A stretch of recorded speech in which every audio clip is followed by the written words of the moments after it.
Assalamualaikum Sobat Info, semoga sehat selalu dan lancar dalam beraktivitas. Kali ini kita akan membahas beberapa info sejarah tentang Yerusalem. Yuk kita bahas beberapa info sejarah tentang Yerusalem. Yerusalem dikenal sebagai Al-Quds dalam Islam dan dianggap sebagai salah satu kota suci setelah Mekkah dan Madinah. Kota ini memiliki makna spiritual yang mendalam bagi umat Islam di seluruh dunia. Sebelum arah kiblat dipindahkan ke Ka'bah di Mekah, umat Islam awalnya menghadap ke Masjid Al-Aqsa di Yerusalem saat melakukan sholat. Peristiwa ini menunjukkan pentingnya Al-Aqsa dalam sejarah awal Islam. Salah satu peristiwa paling penting dalam Islam adalah Isra Mi'raj, di mana Nabi Muhammad SAW melakukan perjalanan malam dari Mekah ke Masjid Al-Aqsa, kemudian naik ke langit untuk bertemu dengan Allah. Peristiwa ini memperkuat status suci Yerusalem bagi umat Islam. Yerusalem disebut secara tidak langsung dalam beberapa ayat Al-Quran. Salah satu yang paling penting adalah surah Al-Isra, ayat 1, yang merujuk pada perjalanan malam Nabi Muhammad SAW dari Masjid Al-Haram di Mekah ke Masjid Al-Aqsa di Yerusalem. Yerusalem dan sekitarnya disebutkan dalam Islam sebagai tempat tinggal dan beraktivitas banyak nabi, termasuk Nabi Ibrahim, Daud, Sulaiman, dan Nabi Isa. Kota ini memiliki sejarah panjang dalam tradisi kenabian, menjadikannya sangat penting dalam sejarah Islam.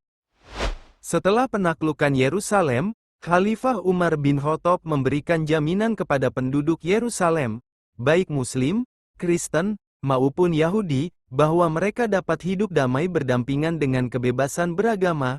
Perjanjian ini menjadi salah satu contoh awal toleransi dalam pemerintahan Islam, dan setelah ditaklukkan oleh Khalifah Umar bin Khattab, kota ini menjadi pusat administrasi dan budaya yang penting dalam kekhalifahan Islam. Pada masa dinasti Umayyah dan Abbasiyah, Yerusalem berkembang pesat dengan berbagai kontribusi penting dalam ilmu pengetahuan dan seni. Kubah Batu, atau Dome of the Rock, adalah salah satu bangunan ikonik di Yerusalem yang sering dikaitkan dengan Masjid Al-Aqsa. Dibangun oleh Khalifah Umayyah, Abdul Malik bin Marwan, pada akhir abad ke-7, bangunan ini menandai tempat di mana Nabi Muhammad SAW diyakini naik ke langit saat Isra Mi'raj. Yerusalem menjadi pusat konflik selama Perang Salib, di mana umat Islam berjuang untuk mempertahankan kota ini dari para penakluk Kristen. Salah satu pahlawan Muslim terkenal dalam periode ini adalah Salahuddin Al-Ayyubi. Salahuddin Al-Ayyubi adalah salah satu tokoh paling dihormati dalam sejarah Islam. Setelah berhasil merebut kembali Yerusalem dari tentara Salib pada tahun 1187, ia menunjukkan sikap ksatria dengan memberikan perlindungan dan hak-hak dasar kepada penduduk non-Muslim, menghidupkan kembali semangat perjanjian Umar bin Khattab.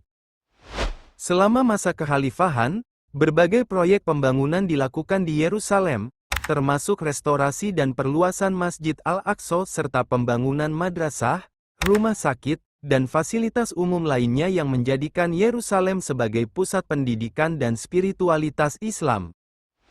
Sepanjang sejarah, Yerusalem menjadi pusat pendidikan Islam dengan banyak madrasah dan tempat belajar. Umat Islam dari berbagai penjuru dunia sering datang ke Yerusalem untuk menuntut ilmu. Selain ziarah ke Mekah dan Madinah, mengunjungi Masjid Al-Aqsa di Yerusalem juga dianggap sebagai ibadah yang mulia dalam Islam. Di dalam Islam, Yerusalem juga dilihat sebagai simbol perdamaian, spiritualitas, dan persatuan umat. Dalam konteks modern, Yerusalem menjadi titik sentral dalam konflik Israel-Palestina. Bagi umat Islam, mempertahankan status Yerusalem sebagai kota suci adalah bagian dari tanggung jawab religius dan moral. Nah, itulah beberapa info sejarah tentang Yerusalem. Sampai jumpa lagi di info berikutnya. Wassalamualaikum.